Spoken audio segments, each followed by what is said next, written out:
welcome new listeners and old listeners. This is Tiffanie and This is Ben. And this is the Spider and the Fly, A Mile High True Crime Podcast. Yes. So to begin, we want to just clear the air. We want to have clear articulation of our speech, and we just want to clear the air while we're doing this podcast. Any negative energy out there, we don't want it in this room. Any creative energy that's out there, we want to suck that up like a sponge, so bring it on. Bring it on. All right. We're going to drink, and we're going to smoke, and we're going to talk about some true crime. All right. My story is about Ashley Mead. Boulder County, Colorado is where it takes place. Our story kind of begins on Valentine's Day of 2017. So I want to start off with a little bit about Ashley. Sure. She's very young, 25 years old. She's ambitious at the point of her disappearance. She was an intern at a Head Start preschool. All of her coworkers and her family, friends, they describe her as being dependable and reliable. Something that is going to come up later on in the story is she would definitely let people know if she was going out of town, if she was planning a trip or whatever. Gotcha. She also has a 13-month-old daughter, Winter Daisy, who she is in love with and would do everything with her. The baby was never out of her sight. She had her always with her. That's also why she decided to work at the Head Start, because she loved kids and she loved to be around kids. So that's just a little bit of what I gathered about her. I didn't find too much. Most of all of my information came from Investigation Discovery's show on the case with Paula Zahn. I also have a lot of other sources, a few other sources from like local news, 9 News and CBS 4 and other stuff like that. Basically is where I got all my information from. I do have a list of all of the people who were on the case as well, DAs and detectives, and I'll mention them when they come up. We'll start, like I said, Valentine's Day 2017. One of Ashley's co-workers calls into the Boulder County Police Department to report her missing, so she hadn't come into work that morning. I thought it was kind of odd because of how early it was, so they noted that I noted that it was like 9:20 in the morning. I don't know what time she was supposed to be at work. Right. But obviously, that speaks to her character if she wasn't there by 9:20. Gotcha. And her co-workers are calling the police. So she's a very punctual individual. Exactly. And wherever she's supposed to be, she's going to be there. Gotcha. On time. The police get it right this time. They go over to her apartment to do a welfare check same day. They go to the apartment. The first thing they notice is that her vehicle is missing. She has an assigned parking spot. Her vehicle is not there. It's a white Volvo. Her car's missing. She drives a white Volvo. It's not in the parking lot. When they approach the door is unlocked. I don't know why they said it wasn't a red flag. In my mind, in my opinion, that's a red flag. Sure. So the door is unlocked, but there's no sign of a struggle. They notice that the lights is on. There's a partially cooked meal in the kitchen, food in the oven. The oven door is open, but it's off. Really? But it's partially cooked, like she was making a meal and then something happened. So the food was in the oven door was open, but the food was untouched. Partially cooked. Gotcha. That's the thing. As they're still searching around, they notice that her phone is at the end of the staircase. When they look at it closer, they can see that there's like a tread mark of a shoe on top of the phone screen. Gotcha. So that's like something that's going to come back later. They notice the phone, her ID, her driver's license is still there, her glasses is there. And I noted, like, who leaves without their glasses? That is another huge, big red flag to me, in my opinion, because who leaves without their glasses? Especially if she's driving, right? Sure. The cat. She has a pet cat that is left unattended in the house. She would never go anywhere without this cat. That was the cause of concern for her mother because, like I said, she would never go anywhere without this pet cat. They don't say the cat's name or anything like that, but the cat is left unattended in the house. Now they're like, of course police were like, well, she could have just picked up and left and just had to check out, or they pretty quickly ruled that out. Like, she didn't leave on her own accord. Gotcha. Because things that she needs is still at the apartment and she's not there. Now they're contacting her mother. Her name is Claudia Bunce, I believe that's how she pronounced it. She lives in Pennsylvania. Mm-hmm. They contact her, and like I said, she became concerned when they said the cat was still there. Gotcha. Because like she said, whenever she traveled, wherever she went, she took this cat with her. So she asked them if they've spoken with her ex-boyfriend, Ashley's ex-boyfriend. His name is Adam Densmore. Mm-hmm. She also tells the police that Adam still lives in the home with her in the apartment with her and the baby, Winter Daisy. But they're not together anymore. Their relationship is over, but they're co-parenting together. So they're living in the same house, but they're no longer seeing each other. Right. They're no longer together, but they're co-parenting. Sure. So he's missing too now, because we had no idea that he lived there. So both of them, the couple, are missing. And the baby. And the baby. Everybody's missing. Everybody's missing. At this point. Wow. Police, like, they didn't know anything about him. Nobody brought him up into the police until her mom was like, well, where's Adam at? So they tried to ping his phone, but it's off.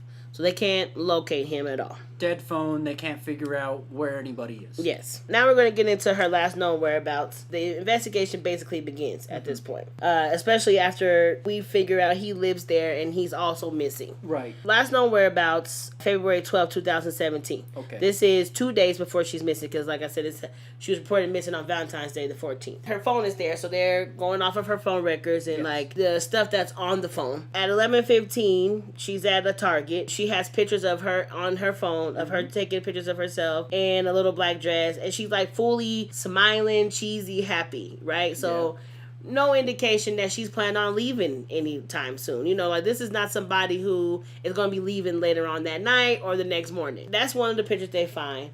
She continues to run errands. She's in and out of the apartment all day as they can find. The last image that they have of her is she's spotted at a Sprouts with her and the baby. This is at 4:40 p.m. Mm-hmm. After that, one of her neighbors, maybe about an hour later, they report her back at her apartment dumping her trash. Sure. All activity, including social media, ends after 8:40 p.m. Nothing else is going on. Nobody hears anything else from Ashley after 8:40 on the 12th of February. Mm-hmm. The police are doing their canvass of the neighborhood. They go to another neighbor's house, and her next door neighbor reports that she did hear a loud noise coming from Ashley's apartment after 9 p.m. She describes it as somebody falling down the stairs, like loud thumps. Sure. And then after that, she didn't hear anything. But she said that it was loud and it sounded like maybe somebody was hurt, but not that anybody had been killed or died, you know. Right. As of right now, everybody's missing, and they're kind of starting to get an idea of what's going on. Right. Putting it together. Her, like I said, her last whereabouts and what was going on that night on Sunday. Police discover, detectives, they realize that she's been missing for 48 hours. Since the last time that anybody heard of her or talked to her was on the 12th, and they didn't get any information until the 14th. So they're like, she's been missing for 48 hours. They are behind on her disappearance, basically. So then, like, kind of a panic is starting to set in because not only is she missing, but the baby, they don't know where the baby is, and also they don't know where Adam is at.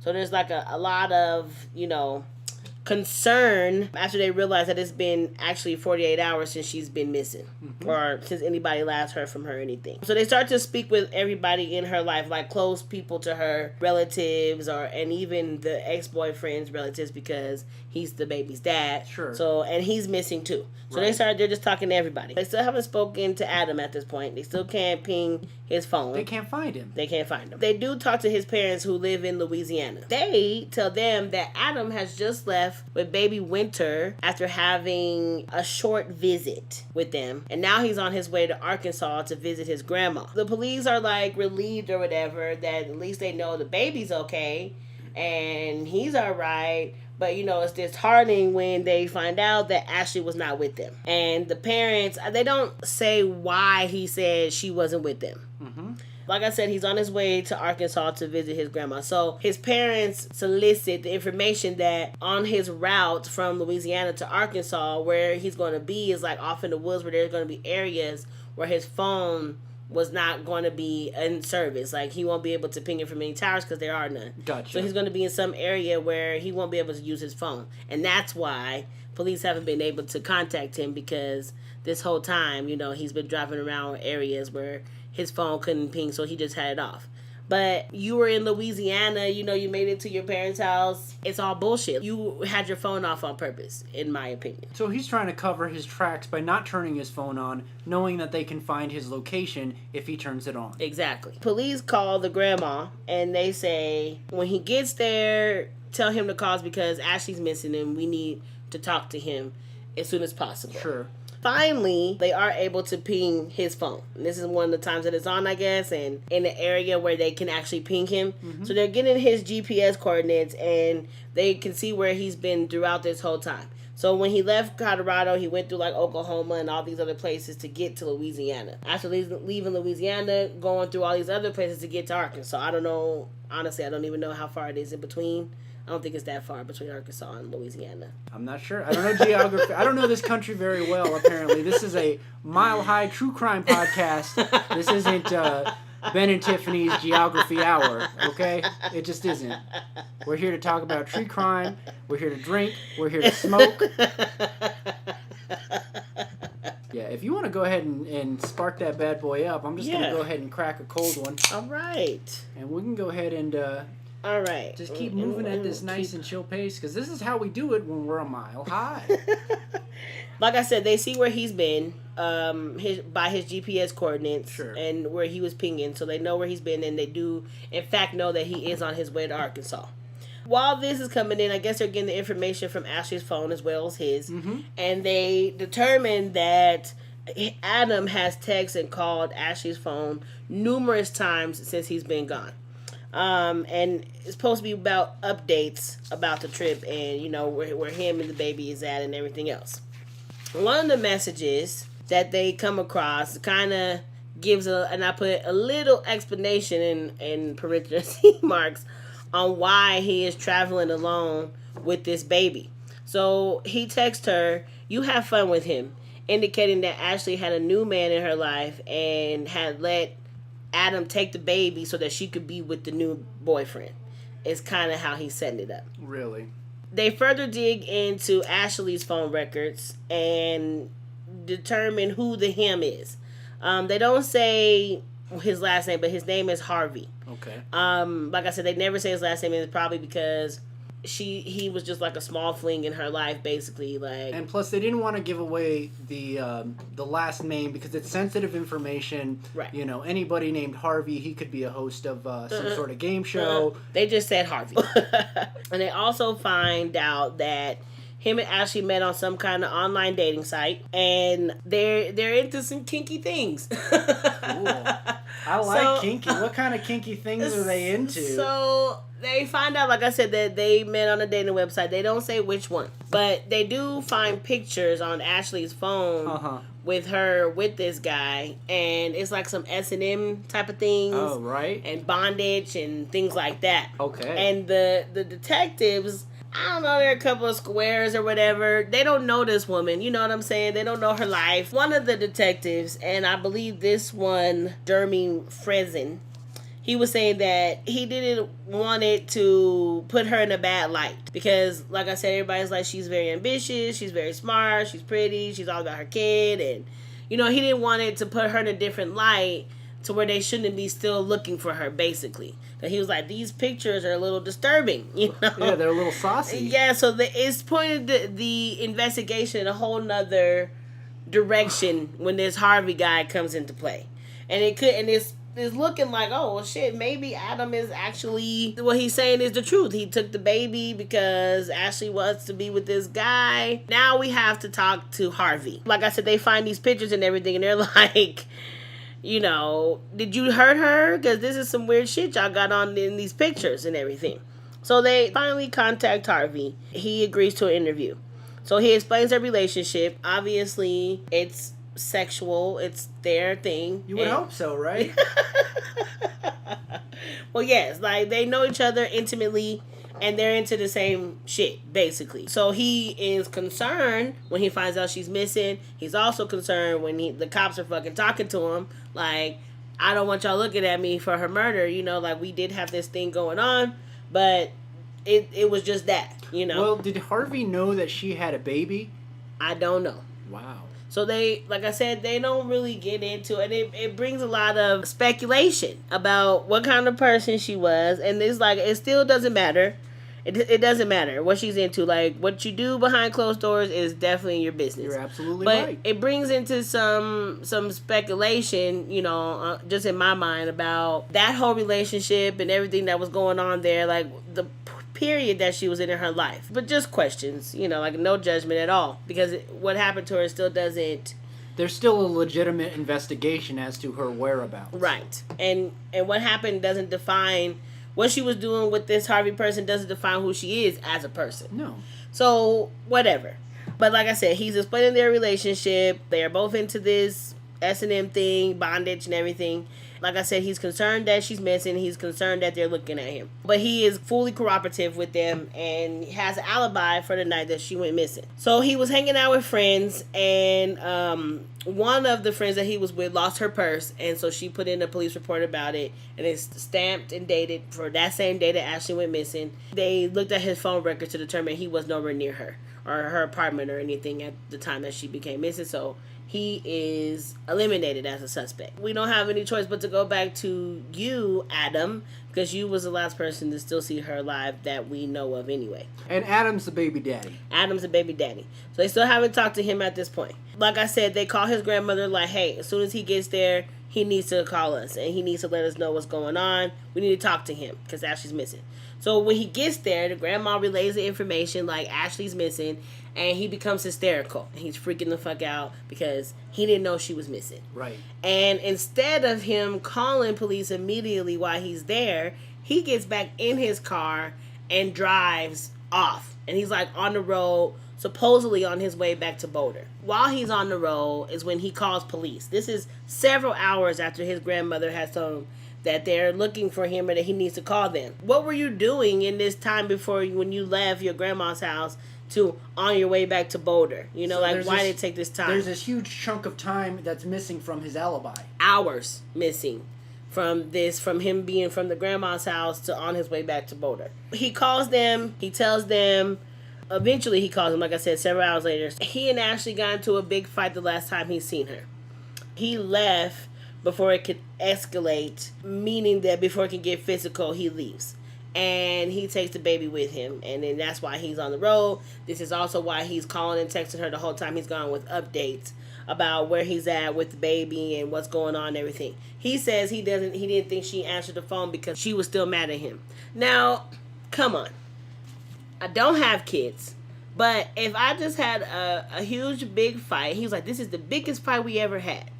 If I'm having this huge big fight with my ex-boyfriend who happens to be my baby's daddy, ain't no fucking way I'm not answering the phone to see where you are at with my child, especially when they're saying that she's never away from this baby. She's always with this baby and, cherished and was extra devoted to this child, And she sounds like the type of person that would be on top of it. As a mother, I imagine that would follow through as well. Right.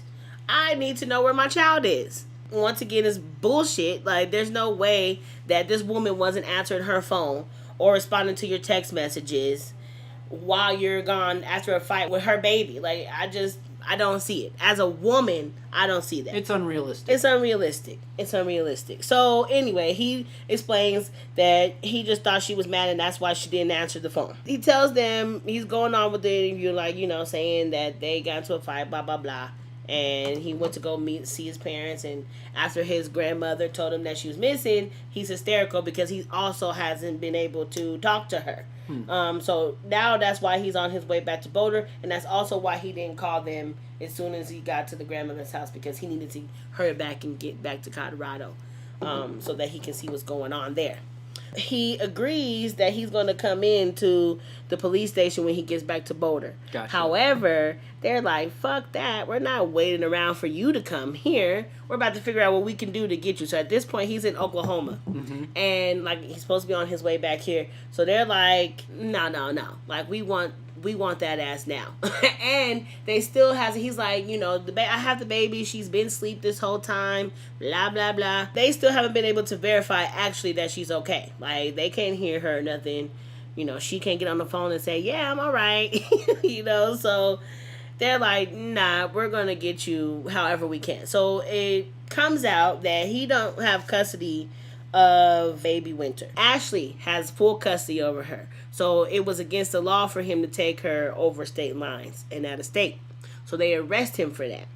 Oklahoma police, they arrest him for that. So he's confused when they pull him over because he's already agreed to come in when he gets back to Boulder. But they're like, nah. Like, we're going to come to you. And he's in Oklahoma at the time. At the point, yes. He's in Oklahoma. They pull him over. They get the baby. They put her in Child Protective Services or whatever. Immediately, he lawyers up. Meaning, he's not talking to the cops. But he does talk to CPS. Which Child Protective Services, if anybody doesn't know what that is. So he ended up talking to CPS and they recorded the conversation, and he gets further into it as their fight. And he's admitting that he slapped her. And he's very ashamed because he's never laid a hand on her. And that was also why he had to leave, because he was very ashamed. I wonder what she said. I think, well, I'll get to it. I'll get to what I think. Because we'll never know. I'll get to what I think happened. Well, we'll talk about that here in just a moment. Yes, we will. So he, like I said, he's very ashamed, and he admits that he slapped her. And so because he's admitting that the fight was more than what he initially said, they start taking pictures of his body. When they're taking pictures of his body, it shows evidence of a fight. So this is not just an argument. This is not just you slapped her and you left. So, quick question. What prompted them to search his body? Like, they knew that there was some sort of altercation between the two, and they wanted to verify that there wasn't any sort of bodily damage to himself that might have been inflicted in the fight. Right. Because at first he's saying that they just had a huge argument, and he left before it got physical. But then he's telling them that he slapped her. She's missing still. You're with the baby. You admitted to slapping her. You know, I guess they're just like, we just need to look at your body. Like, you know, we need to know what happened. It's clear that y'all were fighting. He has a bite mark on his chest. He has scratches and, like, gouges all over his hands and arms. Clearly, he was in a fight. Clearly, whoever he was fighting was fighting him for their fucking life, you know? They never say, like, if they matched the teeth mark to Ashley's. Yeah, well, there's a huge difference between, you know, being kinky and nibbling on someone's ear and taking a straight out chunk out of them. Exactly, and leaving, like, a whole bite mark, like, he has, like, a tattoo that says mama or mom or something, and, like, right under that is, like, a huge bite mark, you know, like, you can see it, and like I said, there's scratches and everything all over his hands and arms and everything. Eventually down the line, I'm gonna try to get some pictures of that and put that up on our Instagram page. That's fantastic. Yeah, I would like to get some visuals of it, you know. Okay, so at this point of seeing his body and noticing that he has he's been in a fight, he's suspect number 1 at this point. But they don't have any evidence that anything actually even happened to her besides, you know, the circumstantial things, as in, like, her phone. That's it. Mm-hmm. Like, basically, and, like, accounts that they seen her on, and it's not really circumstantial. Like, that's proof that she was there at these times. Mm-hmm. But you just have what the neighbors are saying. Like, they don't have any foul play, really, because there's nothing at her house except for her stuff. So, you know, who's to say that she still didn't leave all that shit behind? You know, they still don't have any real evidence that a murder took place. You know, like, they don't have any hard evidence that she's even dead, to be honest. Right now, she's just missing. They don't have anything, like, hard evidence saying that this is what happened. But as human beings, as people, as police officers, detectives, mm-hmm. it's clear, you know, that something happened to her because she was never going to be apart from this baby. And here he is rolling around with the baby and she's missing somewhere. So, to a logical person, something happened to her, you know, but it's not about what you know, it's about what you can prove. Sure. So at this point, they don't have anything until Adam's sister from Louisiana calls the police. Mm-hmm. They don't say her name. She calls the police and she's like, you know, give them an account of the last time she's seen him. So she came over to the parents' house. She come home, either way, and Adam was there and the parents were gone. He is shocked to see her, and he appears to be cleaning some shit up. So he has trash bags. She smells a big aroma of bleach. Like, you know, something had obviously been cleaned with bleach. He tells her that he threw up in the bathroom, and so he had to clean up his throw up, and that's why the bleach is, like, overwhelming.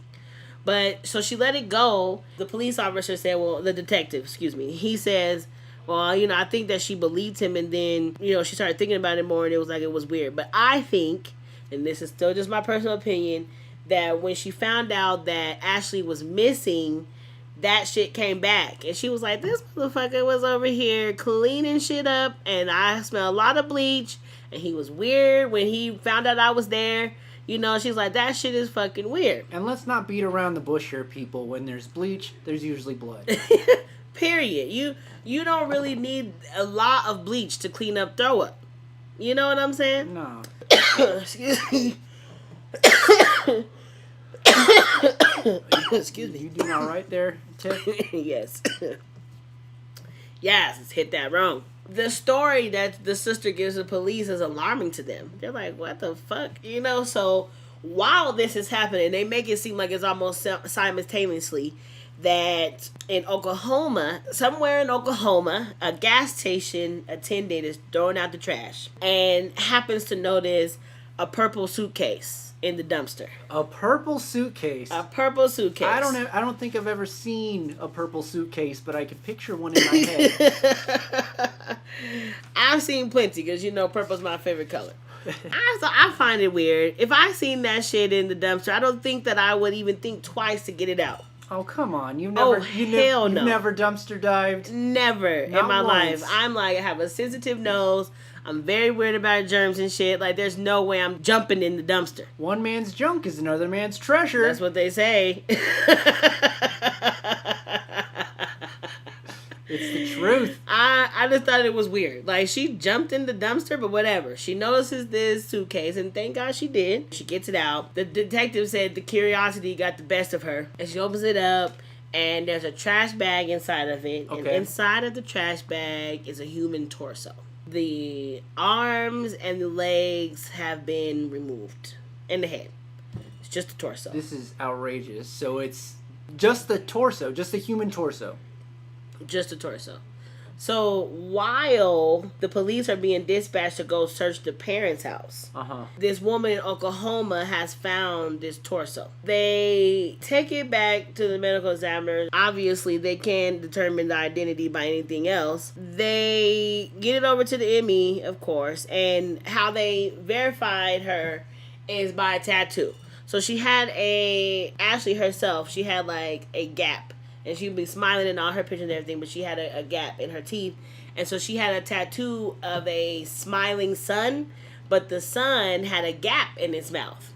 So it's a very distinctive tattoo, you know, like, so that's how they end up verifying her, is by giving the description of this tattoo.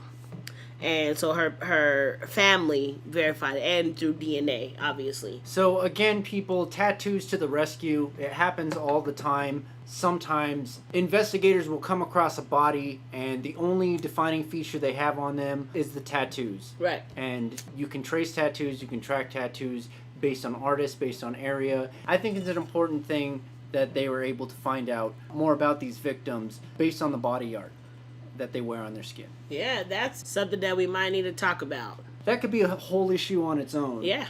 It does happen often enough that tattoos solve crimes.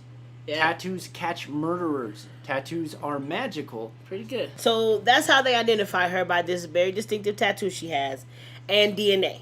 So because you know, after they talk to the family or whatever, they're able to match the DNA, so they know it's her at this point. Now it's no longer a missing persons case; it's a homicide case. And like I said, Adam is suspect number one still. Back in Louisiana at the parents' home, they have like a tool shed out in the back. And so they find this grill cover. And on the inside of it is a lot of blood on the inside of this grill cover. Also, they find one of those electric hand saws, like one an ME would use or something. They find one of those in the shed as well, and it has blood and tissue. So they find that on the blade of the saw. Yes, in the parent shed. So they test both the grill cover and the saw, and both of them come back positive for Ashley's DNA. Mm-hmm. Meaning, this motherfucker drove her from Boulder to Louisiana and cut the body up in his parents' shed. What the fuck? What the fuck? What the fuck? When I was about 24, I drove to Louisiana from Denver. Sure. And this is an all-day fucking trip. Okay? Like, to leave from Colorado to drive from Colorado to Louisiana, this is literally, like, if you go straight through, I believe it's like 28 hours or something. Oh, god damn. It's a long fucking trip. Okay? We end up stopping because my auntie was driving like a bat out of hell. So, we got to Louisiana quick. We got to Shreveport, but we were going to New Orleans. So, we had to stop and pull over because my mom and them wasn't there yet. No, long story. My point is that's a long fucking drive. And you drove with her body in her car, from Boulder to Louisiana. Okay. And then take her to your parents' house and fucking cut up her body in the shed. So they found the torso in a dumpster in Oklahoma. Mm-hmm. They also found the murder weapons, the tools. No. They found all of that in Louisiana. In his parents' shed. And supposedly that's where he stopped first. Right. He went from Colorado to Louisiana. And then... Louisiana to Oklahoma. Yeah. Wow. Okay. Yeah. Cut her fucking body up in his parents' shed. In any case, you're suspect number first because you lived there. Right. You were with this woman and you have a baby together. You know, so in any case, it's only logical that you would leave. But why would you go to your parents' house is the thing. Why would you... I mean, because they're going to be able to... And then, like, you run into, like, something that you're not accounting for is running into your sister. And then calling the fucking cops and saying, yeah, this motherfucker was weird and cleaning up shit. You know, because otherwise they wouldn't have no reason to search his parents' house. Right?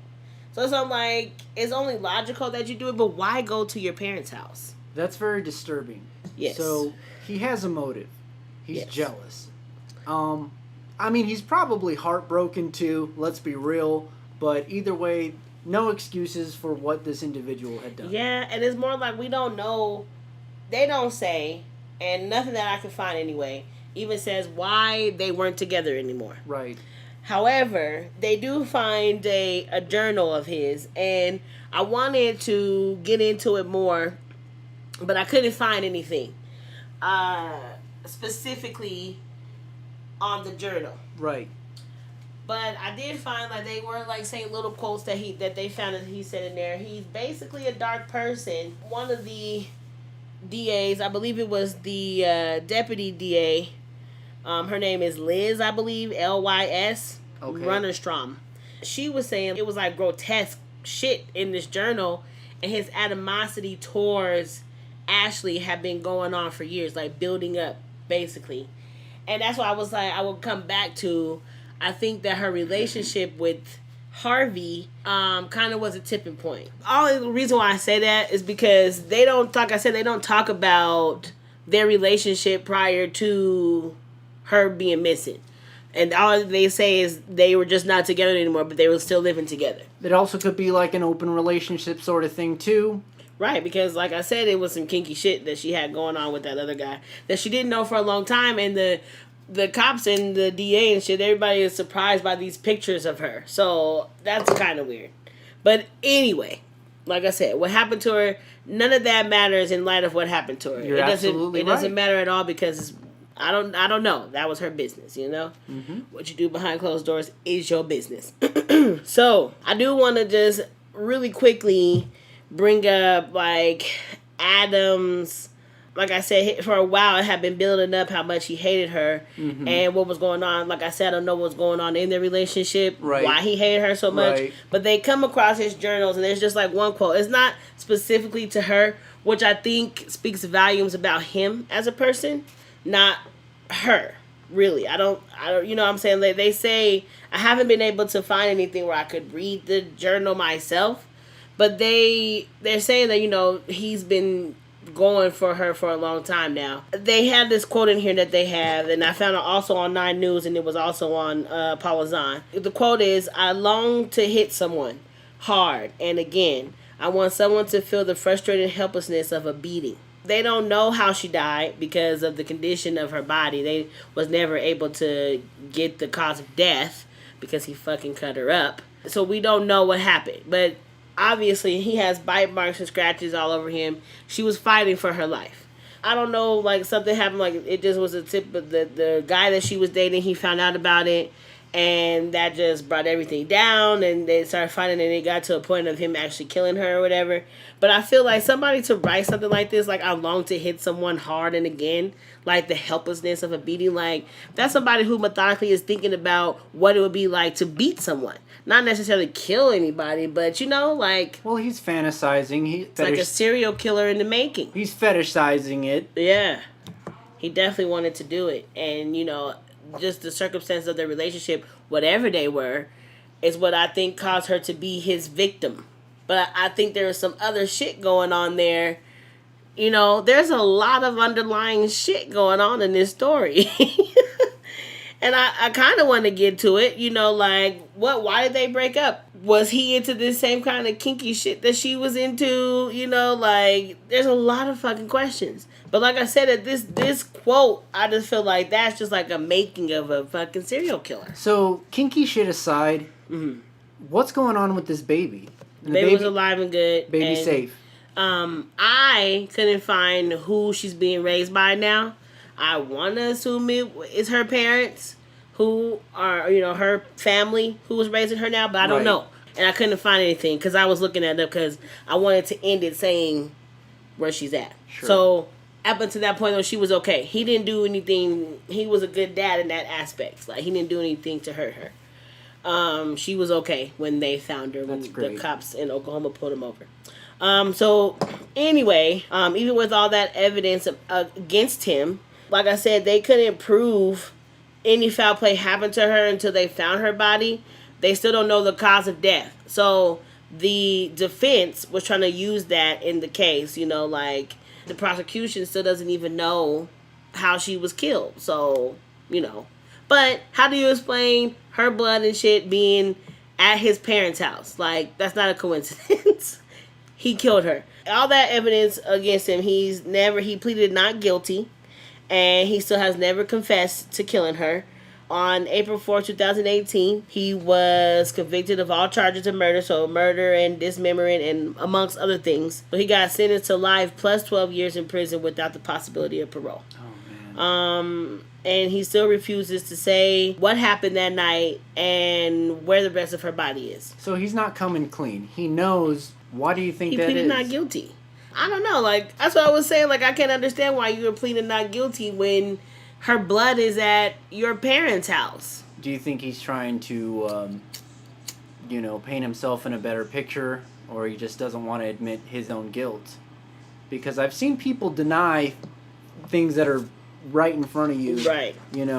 And I think when people deny shit that it's clear that you did it, but you refuse to admit it, I think it's hard to admit it to yourself that you did this type of thing. It is kind of like, it's almost like tricking your own mind. Like a Jedi mind trick. Well, he's remorseless.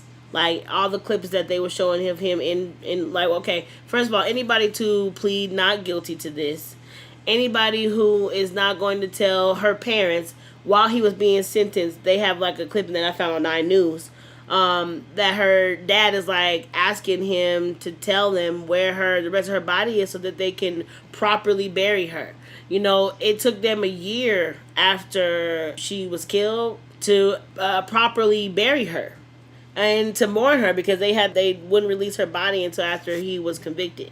I mean, do something right for this family. Like, give them, tell them where her head is at least. Give the rest of her body and confess to it because they know that you did it. Tell them what happened that night. Like, they deserve that. You're going to be in jail for the rest of your life plus 12 years. He's pretty much denying the living victims of this story closure. Right. Which is criminal in itself. Right. It's wrong. And I also came across something about him where he's like signed up to be a pen pal. And so it's just like... So he's getting girls sending him pictures, kinky photos. And that's why I said, what kind of shit is he into as well? I would really like to know why they broke up. Why they broke up at the very least. What happens behind closed doors is it's their own business. Yeah, oh yeah. And we never know that because what goes on between two people goes on between two people. You know? Okay. So he's behind bars. He's behind bars for life plus 12 years without a possibility of parole.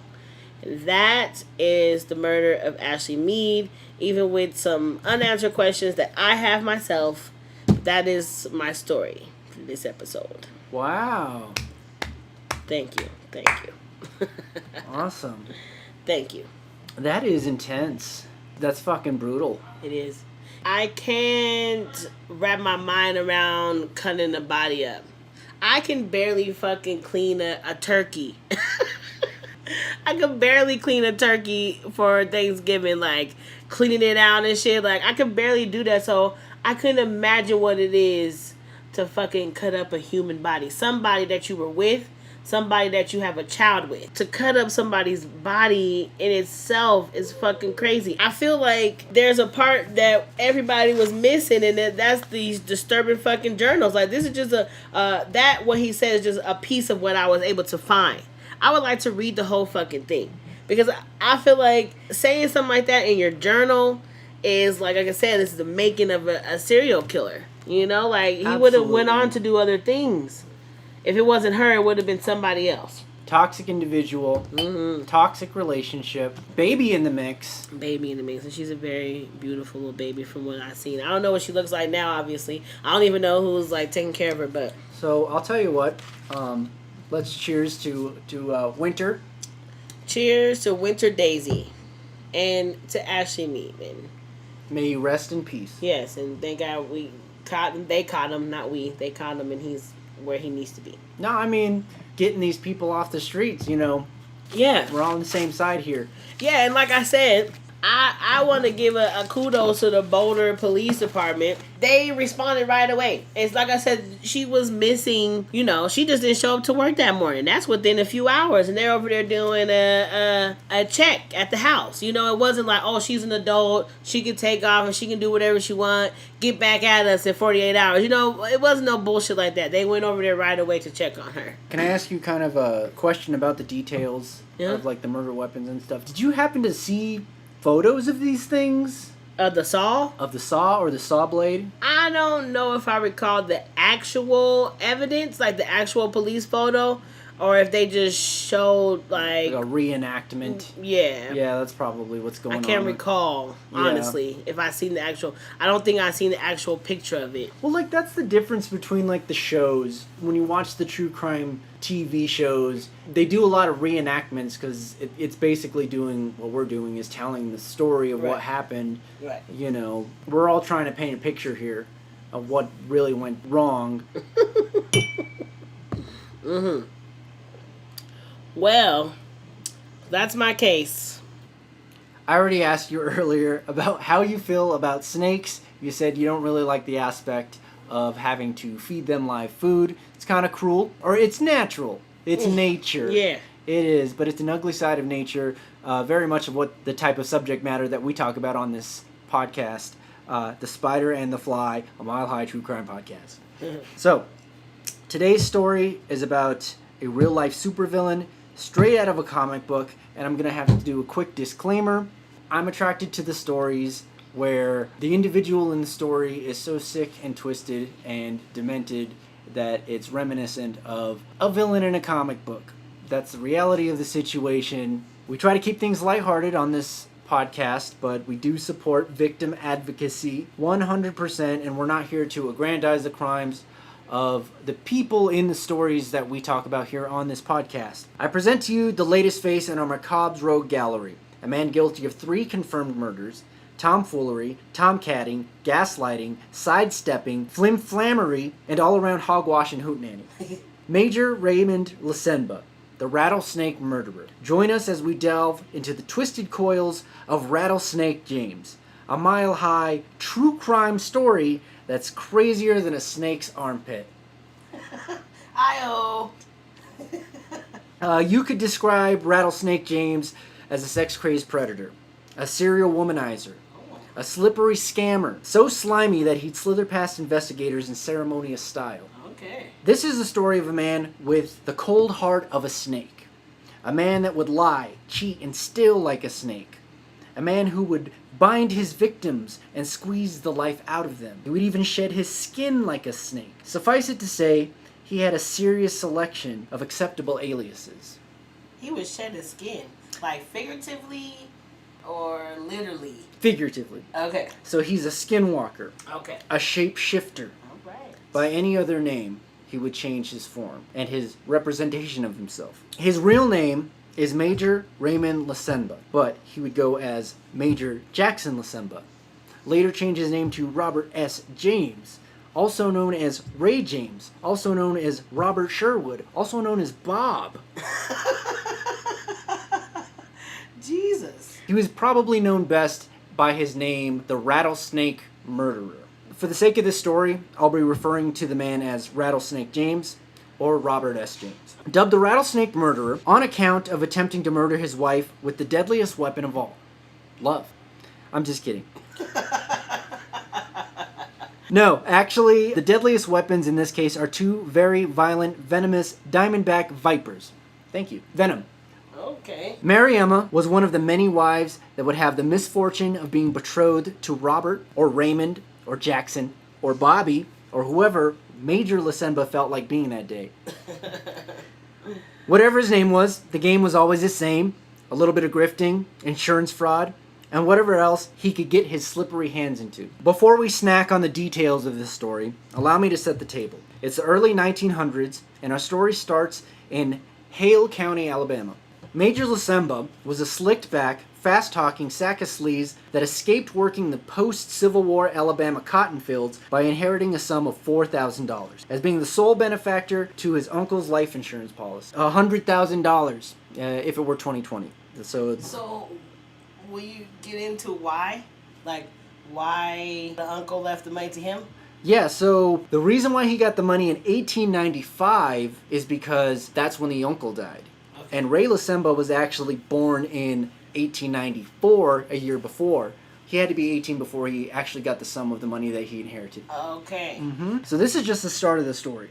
It gets worse. In fact, he would actually make a habit of inheriting life insurance money throughout his entire criminal career. He moved out of Birmingham, Alabama, and left his old world behind. Lasemba would marry his first wife, a woman named Maud Duncan, in 1941. He enrolls into barber school as per his brother-in-law's request. So that's his sister's husband. Okay. And they'll come back later in the story because he actually abuses their kindness in the story multiple times. Things started to turn around for him, but his new life would be short-lived. It wasn't long before Maud ended their 3-year marriage, divorcing Lasemba for sadistic cruelty, claiming that he would perform kinky and sadistic sex throughout their entire relationship. Wow. A grim foreshadowing of things to come. Okay. So Major Lasemba moves from Birmingham to Kansas to start a new life. He opens up a barbershop and meets a woman named Vera Mae Vermillion, who he marries and is living together with her parents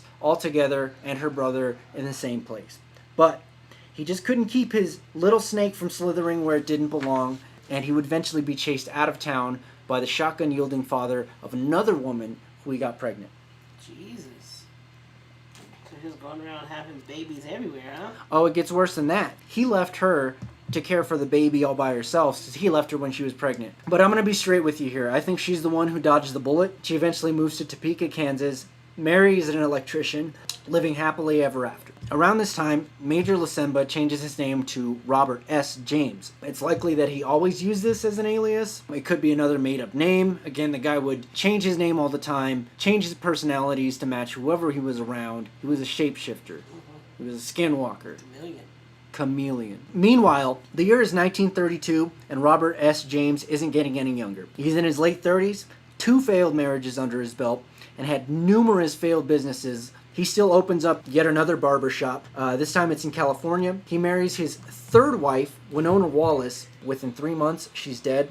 Whoa. And some very interesting questions arise regarding her means of death. Do you know how long they were together before he married her? So this period of time, right after the Great Depression, women are desperate. Any man with a little bit of change jingling around in their pocket is going to be the type of man a woman wants to be with, because things are tough. Realistically, he had something to offer women financially. He also took care of himself. He kept his hair really short, clean-cut sort of guy. He just didn't really show a whole lot of emotion, was kind of indifferent to people. People would say he had little beady eyes. I mean, he's Rattlesnake James. He makes a complete transformation into something that is a reptile. After marrying her, The two of them share a very brief honeymoon here in beautiful, colorful Colorado, but not before Robert James takes out a pair of $5,000 life insurance policies for the two of them. A practice that he would again continue to exploit throughout his murderous career as a criminal.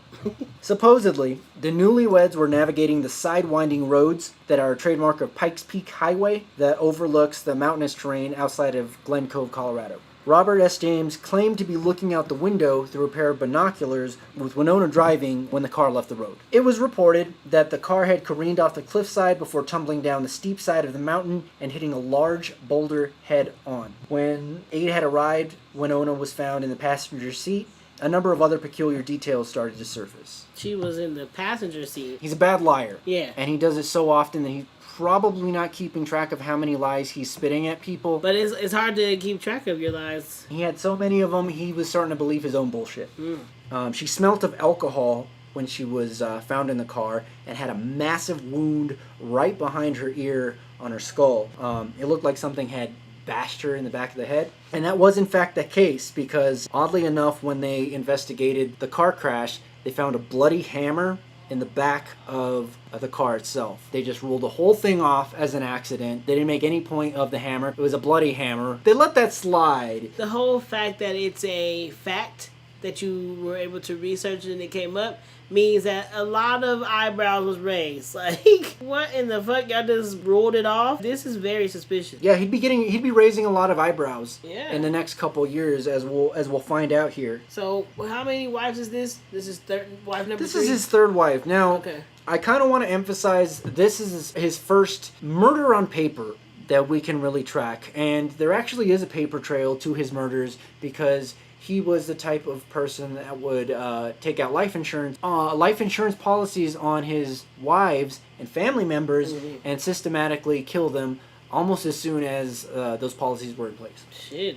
Family members too? Yeah, family members too. He eventually murders, beyond a number of wives, a nephew as well. Wow. And we can speculate. I don't want to say that he murdered his own mother, but he did take a life insurance policy out on his own mother. If not to kill her, at the very least, to benefit from her death, because that would be his MO the whole time. Okay. The entire time. Despite being thrown down the side of the mountain and crashing directly into the jagged rocks below, Winona James was found alive, but in extremely rough shape. The details of the order of events that led before this are kind of wishy-washy. It happened in 1932, and again, they just chalked the whole thing up as an accident, so they didn't even pay any mind. They just assumed that she got injured during the crash. He got her drunk, hit her with the hammer in the back of the head, and pushed the car off the side of a mountain because she was in the passenger seat, and he said that she was driving. Again, he was beginning to believe his own bullshit. Yeah. And the whole thing doesn't make sense. Well, the whole thing doesn't make sense because how are you alive and well? You know what I'm saying? Even if she was driving and you were the passenger,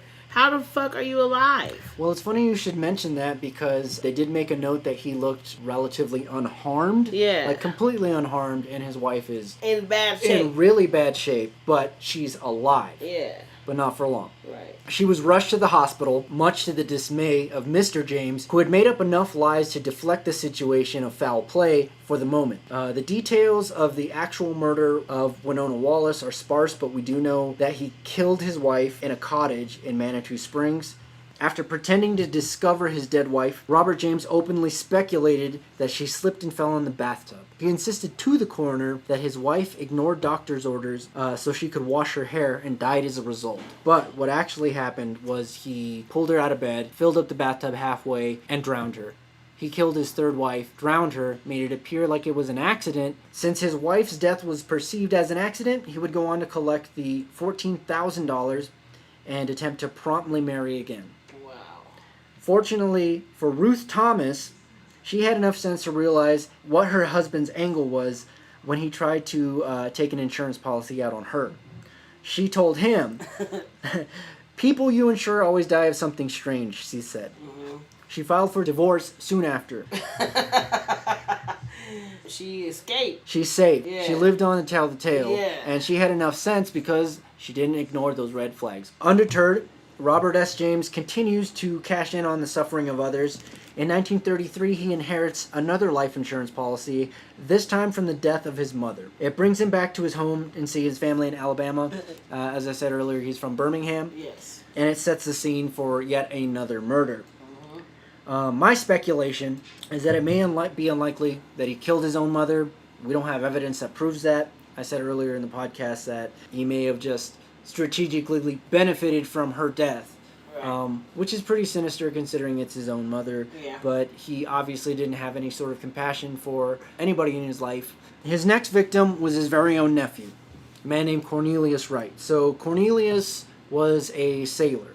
He invited his nephew to see him while he was on leave. The purpose of this visit was to take out a life insurance policy on his own nephew. During this time back home, he would continue to sink to a new despicable low as he successfully seduced his 18-year-old niece. Gross. If that doesn't gross you out now, it gets worse. Oh my gosh. It just keeps getting worse with this guy. It keeps getting worse with this guy. So Cornelius would soon die in a car accident driving off a cliffside in a vehicle that Robert S. James had lent him. This time, he learned his lesson. He sabotaged the vehicle in advance.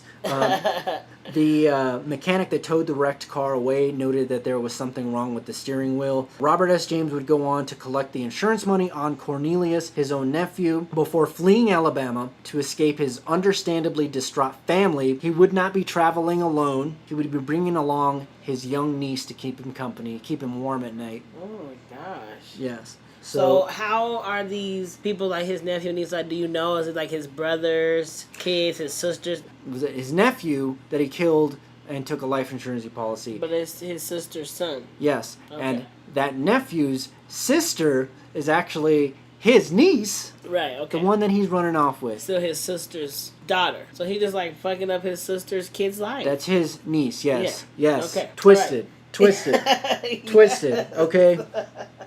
Yes, and gross. Keith Sweat. Was that Keith Sweat? You know. Yeah. So, he'd go ahead and collect the insurance money. He ran off with his young niece. She would eventually fall in love with him as well. So he got her all twisted up in the game. Oh my gosh. Straight tripping, boo. He moves to California with his young niece. He would open up another barbershop and commit the heinous act that would earn him the moniker of Rattlesnake James. He marries a woman named Mary Emma Bush, and she works as a manicurist. Now, what happened to the niece? Oh, so the niece is living with him, but in public, she's his niece. His niece. Back home, she's his little fuck doll. Ugh. Like, how old is she in this time? Like a teenager? She's 18. 18. So she's of consenting age. But she's still very young. Yes. This is her uncle. Right. That's disgusting. Disgusting. And this incestuous relationship would eventually cause him more problems in the future. Okay. But allow me to explain. Okay. All right. So he marries a new woman, Mary Emma Bush. He actually had been seeing Mary on the side before Ruth Thomas, the woman who annulled her marriage with him. Before that was even finalized, he was on to the next one, like Jay-Z. Yeah. Okay. So he takes out a $10,000 insurance policy on his new bride. He wasted no time whatsoever. It was all about the insurance scam for him and the sadistic sexual urges that he had to satisfy on a daily basis. Kinky shit. He's really gross. He's not even kinky. He's really gross. He's gross. It's disgusting. The whole thing's just fucking gross. But he definitely played the role of Uncle Daddy to his young niece. Okay. The whole time, he was also having copious amount of sex with the niece who lived with him and depended on him financially. This disgusting fact is important to the story. He's the snake charmer. He's a snake armor. Part of what made Robert S. James such a diabolical character was that he was both charming and cunning. You already saw the picture of him, slick back, beady eyes, looks good in a suit. That's his whole game. He flim-flams people. He's a trickster. He's a skinwalker. He's a shapeshifter. His victims were beautiful young women, naive, desperate during the Great Depression. So he was a daddy. Right. That explains a lot. That explains everything. Yeah. And his whole game was murdering these women, benefiting from their death. You know, mustache twirling, top hat wearing fiend of... What is that from? That's Dick Dastardly. Okay. That's basically who he is. Yeah. Okay, he's a living fucking cartoon. Like, he's a cartoon character. Yeah, he's dangerous. Despite specifically killing for insurance money and committing fraud numerous times, he would often insure his victims through different insurance agencies to cover his trail. It was his dastardly history of collecting insurance from multiple quote-unquote freak accidents that threw up red flags when he tried to insure his newest wife, Mary Emma Bush, that led him to getting caught. Before he was caught by the police, James decided that he would kill Mary in the most super villain way possible. He decided to spice it up this time and kill Mary Emma using 2 venomous rattlesnakes named Lethal and Lightning. Yeah, but why rattlesnakes, you might ask? Robert S. James was inspired by the story of Cleopatra's suicide by snake. Architecture and culture was kind of experiencing a thing called Egyptian revivalism. The architecture would reflect that kind of Egyptian motif. He was inspired by a sideshow when he was walking with his pregnant wife, when he got the idea by seeing snakes behind glass, inspired to use the snakes as a weapon to kill. He realized that the venom of the snakes would be the perfect murder weapon. Most of all thought that he could make it look accidental. He had a plan to kill his pregnant wife number 5. He bought the snakes from a guy named Snake Joe, a snake man that lived in Pasadena. He previously bought 2 snakes from him, but they were not very angry snakes. He wanted some pissed off, mean, aggressive snakes, and the 2 snakes that he bought apparently were too soft for his needs. So he traded those 2 snakes in and bought some other snakes half price, and these snakes were just mean and aggressive. Was it Thunder and Lightning? No. Lightning and Lethal. Yeah. Thunder.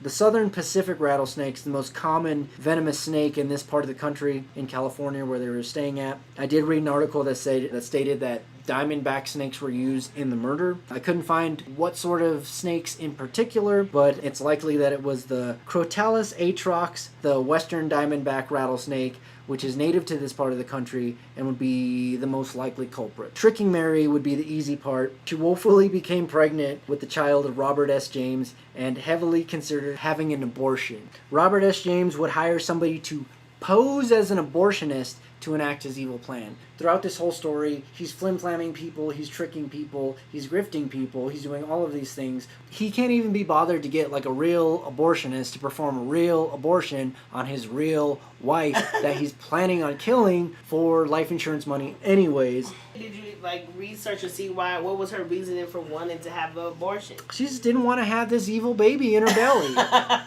But she's married to this guy, you know. Yeah, but he's a piece of shit. He's a scumbag. Yeah. He only cares about himself. He already left 1 kid. The only legitimate children that I could find on this guy, his first wife. He got her pregnant. It's crazy. A tapestry of bullshit. I just have to imagine that he has money to keep all these people around at his disposal. He's got money. He's taking life insurance insurance policies on people he knows. Yeah, but that's what I'm saying. Like, for you to just go out and hire somebody to be an abortionist, you know what I'm saying? Like, right. You have to have money or extremely good mouthpiece to get somebody to agree to something like this. Again, he was also very cheap, very frugal. He couldn't be bothered to get a hold of a real doctor. He hired this guy named Charlie Hope. Now, let me tell you a little thing about Charlie Hope. When you think about, like, a comic book goon, like some sort of goon that like Batman takes out like 6 of these dudes before he like fights the main villain. This guy is a straight up goon. He's an ex-hot dog stand operator, but he gets his hair cut at Robert James is what he's calling himself these days. Yeah. So at his shop. Right, at his barber shop. So he's a good client of his, the buddy, and he hires this guy to pretend that he's an abortionist to perform this fake abortion on his wife. But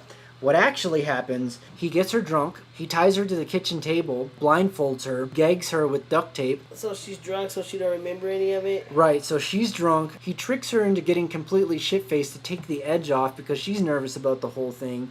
She's getting sketchy vibes from this quote-unquote doctor. Mm-hmm. But what eventually ends up happening, she's bound to the table. They bring in a box of rattlesnakes. The 2 snakes we talked about, they have them in a cardboard box. They grab her feet, and they stick her feet in the box. Robert James does this. Yes. Charlie Hope is complicit in the murder of his wife. Of course. A little thing about rattlesnake venom. Do you know how rattlesnake venom affects the human body? Do you know what it does? I don't. Rattlesnake venom basically coagulates the blood in your veins, making it turn into jelly. So it fucks your whole system up. The whole neurological system eventually shuts down when there's enough snake venom in your body.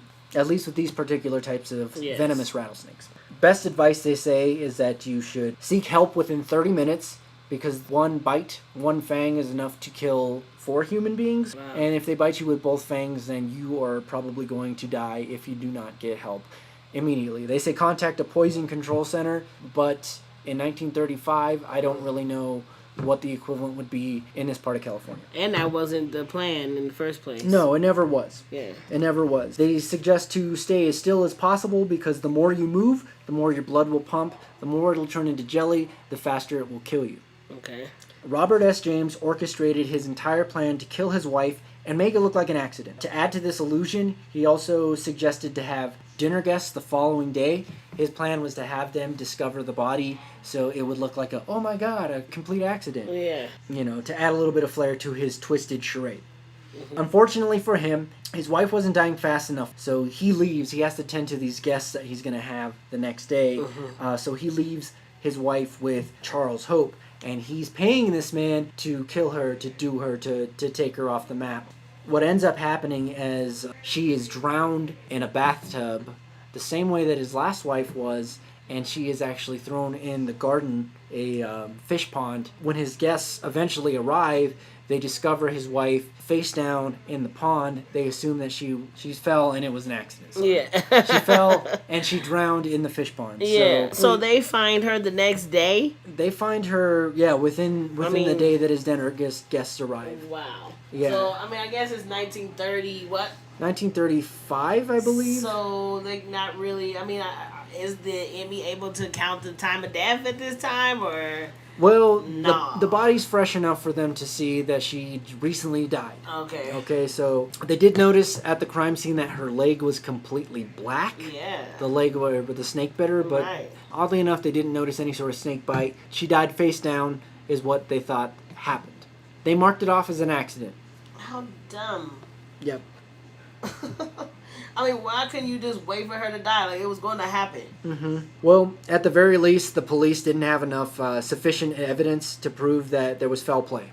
Okay. So they were suspicious, but they didn't have enough to actually arrest Robert S. James. Okay. They had their doubts, but money talks. So maybe that's what it was as well. This move of being suspicious and having his wife drowned would eventually come back around and bite him in the ass. With a twist of his mustache and a flap of his cape, Robert S. James proceeds to collect his insurance money along with double indemnity, but insurance investigators are not convinced. Yes. No. The investigator for the insurance company noted that Robert James had been married multiple times. It was his third wife who had died of questionable circumstances, and he took notice. He reports the incongruency to the police, who have their own suspicions, and the detective bug James's home, hoping to find details of the murder, at the very least, whether or not he's doing anything illegal. Sure enough, the phone bug pays off. Robert S. James, confirmed sexual deviant, is found out to be having sexual encounters with numerous women, which isn't illegal, I should know. But the bug also reveals that many of his sexual encounters were with his young niece, who lived with him.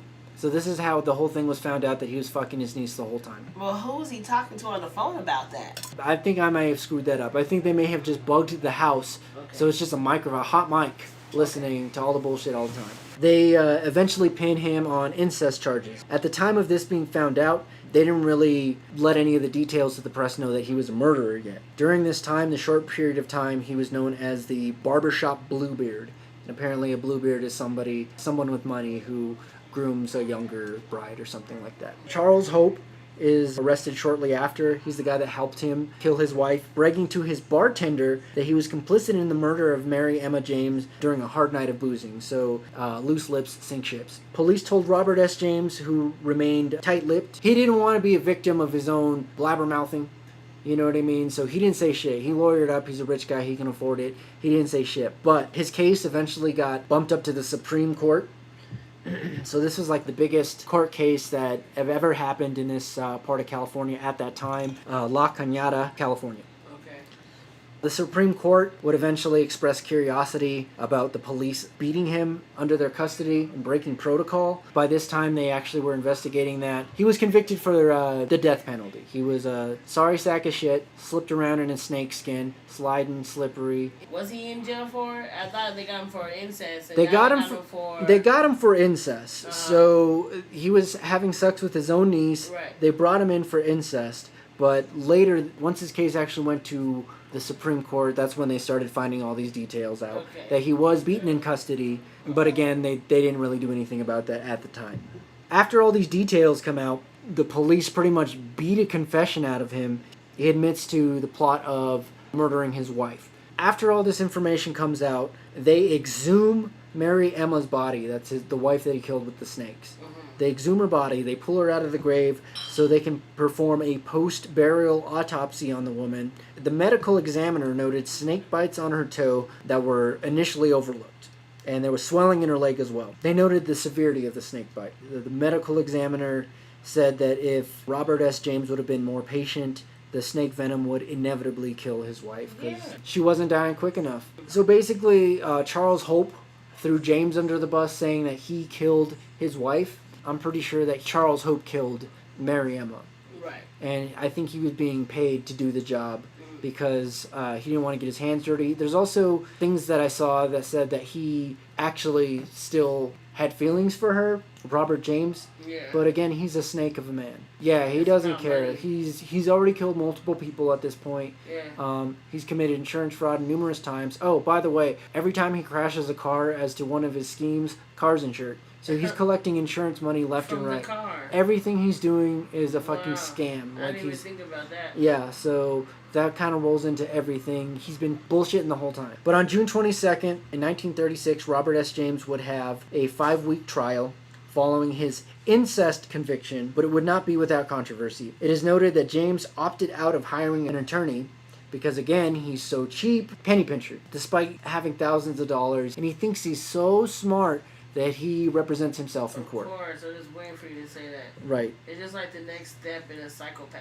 Psychopath. Yeah. During the trial, both the snakes were brought into the courtroom in what was described as a glass coffin. The snakes would lunge at the jurors in their box, and they were highly aggressive snakes, so they were like jumping at the glass, trying to attack the people behind the glass. There was venom dripping from their fangs onto the glass itself and dripping down the glass. It frightened everybody in the courtroom. So James spent the entire morning pleading his supposed innocence. After he was on the stand in court, Lethal, one of the murderous rattlesnakes, escaped captivity and slid under a bookcase, causing Snake Joe, because he's called into court also to testify. Fortunately, he was in the courtroom because he wrangled these snakes that got out of this quote-unquote glass coffin. Yeah, so... It's like a fucking fiasco in the courtroom, huh? Fiasco is what I have written down here. Yeah, it's definitely a fiasco. A fiasco. Snake Joe took the stand to testify against Charles Hope, who was the one he actually had contact with the snake. So I don't think Snake Joe ever met Rattlesnake James. Rattlesnake James. I believe they had to throw the court out. They had to throw that whole day out and start again because it was sensationalized. Famous horror legend Peter Lorre was in the courtroom, and he actually based a lot of his serial killer performances off of Robert S. James. The judge tells Charles Hope, the man who helped him kill his wife, he gets life in prison. The judge sentenced James to death. He got the death penalty for killing at least 2 wives and his nephew based on the evidence that after he got caught, he confessed to. So they convicted him of those 3. They knew something was up. They knew that they needed to get answers from him, and that's basically what the confession was about. They kind of beat it out of him. They kind of made it under duress. I understand that he's a piece of shit, but the whole thing was mishandled by, this would be Los Angeles police. Of course. They beat a confession out of him, and that's how they found out that he was actually murdering this whole time, not just banging little girls. It's fucked up that the police do that, but in the aspect of him where he's like confessing to these murders, right? You know, whatever you have to do in that case. Sure. What do you think happens to him when he's on death row? He actually turns to the Bible. Oh God. Yes. So he was found and saved again. He was found. He was saved again. He was once blind, but now he can see. He becomes a holy roller while in prison. He's got should have seen that coming. Should have saw it coming. Yeah. Too little, too late. Mm-hmm. Thanks God. Mm-hmm. When you're sentenced to death, he's trying to save his eternal soul. He actually gets the nickname Holy Joe, which goes to tell you that he was still using aliases while in prison because his name is Robert S. James, Rattlesnake James, Raymond Lasenba. Fuck, there's so many of them, dude. Like, during my research, like, it was a madhouse trying to put together this story just because the sources are all over the place. Yeah. They're all shaken up, and a lot of them contradict each other. Yeah. The Murderpedia page is a goddamn nightmare. The Wikipedia pages. Let's talk about our sources here. So Wikipedia is not my main source. A lot of my research came from independent newspaper articles in the California area. Okay. The LA Times is cited as one of my main sources to help me kind of sort out the whole chronology. But it was all over the place because it is a fucking puzzle. This is before forensic evidence. This is before fingerprint databasing. He was actually sentenced to the death penalty in California. He's the last man in California ever to be hung. Wow. Get this. There was a couple things that went wrong during the execution of this man. They used a rope that was just a little too long. And what happened after they pulled the hatch on him, his neck didn't break. I think what happened was it's supposed to break if it's a proper length. Right. If it's too short of a length, they're just going to sit there and they're going to asphyxiate. But if it's too long of a rope, the body will bounce and start to swing. Apparently it took him 10 excruciating minutes to die. So he was just kind of sitting there, eyes bloodshot and red, body starting to twitch.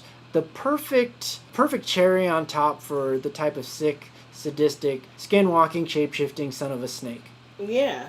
He met the end that he deserved. I'm sorry, to put it like that, but that's what it is. So there's actually some first-hand accounts from the warden of the San Quentin State Prison, which is the facility he was killed at. A reporter asked him, so, Warden, how do you feel about this one? You've never had to officiate at a hanging before. Warden Clinton Duffy replied, I don't want to discuss it right now. The execution did not go as planned. It was not humane. The reporters were shocked by his response. They told him that they couldn't print that in a newspaper. He said, I know you can't, but maybe it would help if you could. It would do the people good to know exactly how their mandate was carried out. Every juror, whoever voted for the death penalty, every judge, whoever pronounced the sentence, every legislator who helped pass the law that made it necessary for us all to go through the ordeal would have been with me today. Ladies and gentlemen, those are my reactions. I have nothing more to say except that this was the most terrible experience of my life, and I pray to God I will never have to repeat it. I literally do not know what to say. I am on both sides of this fence, okay? This man killed his own family and was like marrying these young, gullible women at a time after the Depression where, they're scrounging for life and they're vulnerable. He's taking advantage of that. He's getting them pregnant. He's leaving them. He's doing fake abortions and still killing them along the way, like crashing cars, like a very terrible person. And it may not have been humane, and maybe you need to tweak some shit, and hopefully you don't have another execution. But let's not praise him, you know what I'm saying? I agree. Let's not dwell on the fact that he didn't have a humane execution. No, and you know what? He didn't deserve a humane execution. Right. What about these people? Yeah, no, I'm completely with you there. Yeah. If it makes you feel any different about the story, that warden, they were real close. Oh, okay. They had some sort of weird prison camaraderie. Yeah. That's all that was. Sick man, sick death, shit in, shit out. Researching this story, if I knew it was going to be such a can of worms, I would have literally done anything else for the second episode. So his actual obituary read Major Raymond Lasenba with Robert James in parentheses. He left all of his possessions to his sister. The one who is fucking his daughter and killed his... Okay. No, he left all of... That would be adding insult to injury. That'd be some bullshit. You know? What? But you'd think he would have. He killed his nephew. Yeah. He had her up in the house. He had an incestual relationship with his own niece. Right. I don't know if he had it out for them or what. Like, that was just cruel. Like, it's crazy to just keep hitting at the same sister. Yeah. Like, it makes me wonder, it begs the question, like, what did she do to him in life? You know? Yeah, so, actually, no, his, that sister did not get all of his possessions, all of his land, all of his barbershops, all of his failing businesses. That was actually left to his youngest sister, Ava Murphy. And I think just because I don't think they really knew each other as well as the rest of the family, and she was like, fuck it, I'll touch it, I'll take what I can get. Right. Because it was still hard times. Yeah. But we do have his grave plot here. If you're ever at Block 4, Lot 531, at Elmwood Cemetery in Birmingham, Alabama, nobody's really going to shed a tear if you piss on that fool's grave. I'm just going to say it. I'm not advocating it, but I'm just going to say it. You know, whatever, that's how I feel. Yeah. Okay. Yeah, that's the story of Rattlesnake James. Good job. That was a good story. Yeah, and I do have a couple notes after our previous podcast. The name of the national park that you butchered on our first episode ever. Yeah. It's actually pronounced Uncompahgre. Uncompahgre National Park. It's actually a Ute Indian word which loosely translates to dirty water, red lake, or red spring. And it's likely a reference to the many hot springs in the vicinity of Ouray, Colorado. I've been there. It's beautiful. Never heard of it. They call themselves the outdoor recreation capital of Colorado. A bold statement. Okay, yeah. All right. Yeah, it is. And that's... Okay, well, thanks. That's Rattlesnake James. Rattlesnake James, good job. All right, and that's all we got for you guys tonight. Unfortunately, these are sad times. We do not have no piece of cake for you tonight. But, you know, maybe next week we'll have something a little bit more positive for you. Is there anything you want to say before we cut this one loose? No, just if you are listening, if you listen to our first episode, if you're listening to our second, thank you very much. And if you have any constructive criticism for us, we would like to hear it. Only that, though. We don't want none of your negative shit. Right. But thank you very much. From the bottom of my heart, if you are listening to our podcast, I appreciate it. A lot of work goes into it. Yeah. So thanks for listening. If you haven't yet, listen to our first episode, The Spider and the Fly. And be sure to find us on Instagram and YouTube. All right. Thank you. All right. Bye. Y'all have a good night now.